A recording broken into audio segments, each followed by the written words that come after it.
some people, it's your realtor band with Remax Platinum in Hawaii. As a homeowner, it can be very challenging to sell your home. A real estate agent's greatest goal is to sell your home at a faster speed for a higher price. Today I want to give you the top 6 tips in order to sell your condo fast.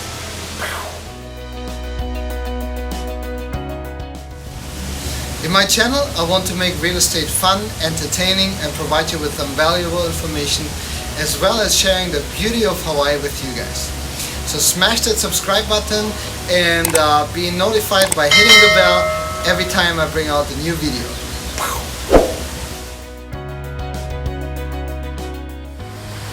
Right behind me is a Waikiki landmark, an iconic building on the gateway to Waikiki. My tip number 1, however, is to look for DOM and comparables in your area. DOM stands for days on the market, and comparables, short comps, and it's an analysis of buildings and apartment condos that were currently sold in your area, in your building, and are currently in escrow as well. With that being said, you will get a price range of how to price your unit, and then also get a feeling of how fast units are sold that are comparable to yours. You can always go ahead and talk to an agent about it if you can get some help and get some more information.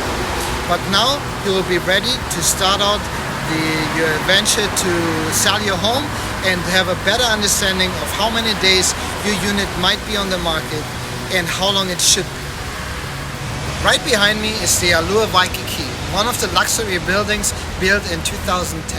My tip number 2 for you is to decide on what type of improvements are worthwhile. While sometimes the units, the condos, just need a fresh coat of paint, the other times it needs a total makeover. There are several ways to go about it, and I want to introduce you to some of them. At first, I suggest to attend open houses.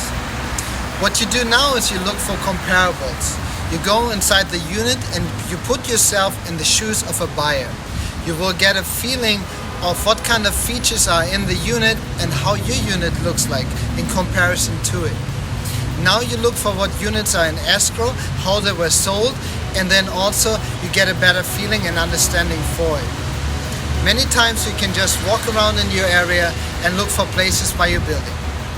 Secondly, the National Association of Realtors offers a remodeling cost to value report.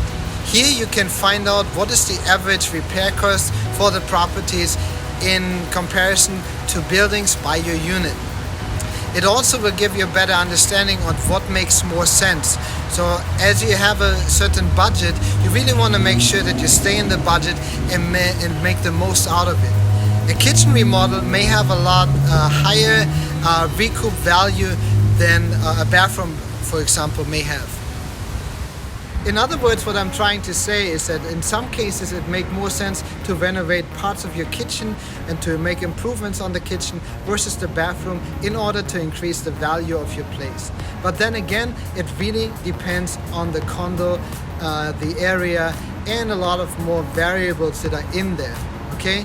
With that being said, you can always contact me if you have any questions, or just leave a comment right below.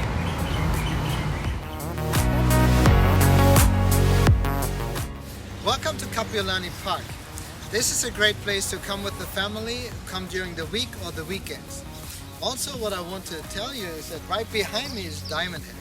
Diamond Head got its special name from British sailors in the 19th century that actually came here and thought they were seeing diamonds by the greater slopes. However, they were not diamonds, they were just calcite crystals that had no value. Let's go into number 3. My tip number 3 for you is to maximize your social media presence. It's really important when you think about it. 90% of baby boomers and 99% of the millennials are searching their homes online. With that being said, you want to maximize your Instagram. Facebook is where you can narrow down the search and really focus on the target market.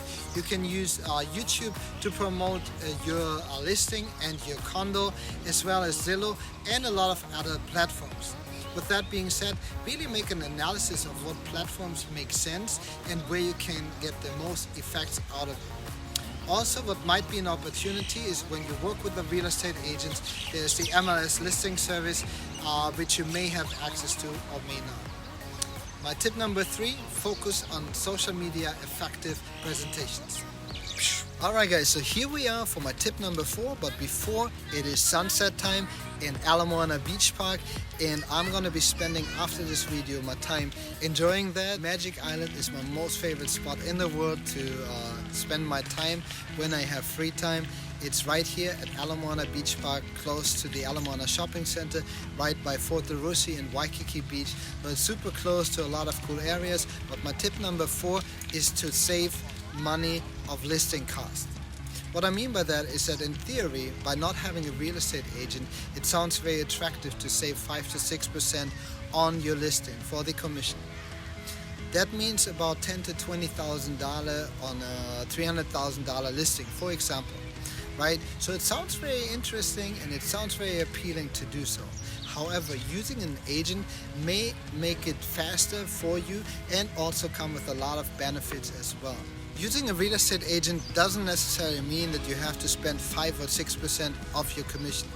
With those low-fee brokerages on the rise, such as Redfin, real estate agents are more open to negotiate commissions. Just ask your agent and find someone that you trust, believe, and that shows you and represents you in a way for you to maximize your profit. My second tip here is to stage the home yourself.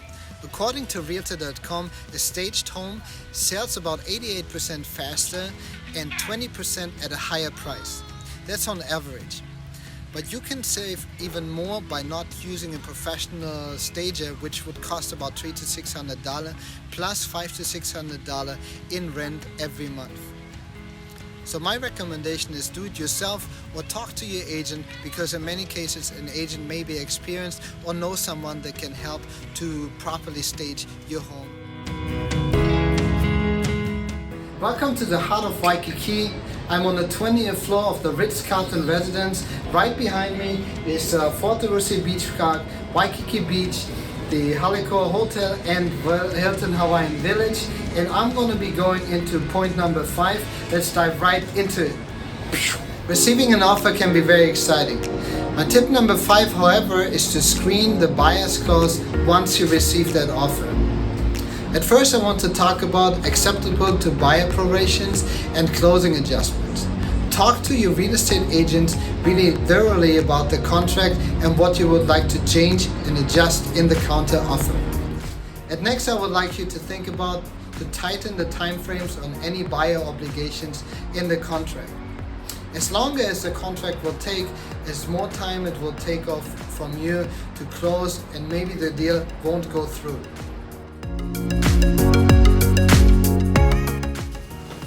Yokoso and welcome here in my office. We will be finishing today with tip number 6 in regards of the showing time. During the listing, it's important to be able to put yourself into potential buyer's shoes at all times. During the showing time, you want to make it as easy as possible for potential buyers to view the property. I do recommend ideal showing time during the day between 9 a.m. and 9 p.m. and it's essential to show the property 7 days a week. You also want to have a lockbox on site so a realtor can show to their buyers the property. I do recommend once somebody comes to the condo to leave the property and give them some space to show your beautiful condo. With that being said, my last but not least here is to have the condo staged, to have it all tidy and clean, have the beds always made if somebody lived there, and the dishes washed. I know it can be a pain, but it's essential in order to sell your condo fast. Also, check out my other videos about Waikiki, the condo market, and a lot of other great tips. I thank you guys for watching. It was awesome. I wish you a great Christmas time. Mele kalikimaka. DM me, leave a comment, and I see you guys soon in my next video.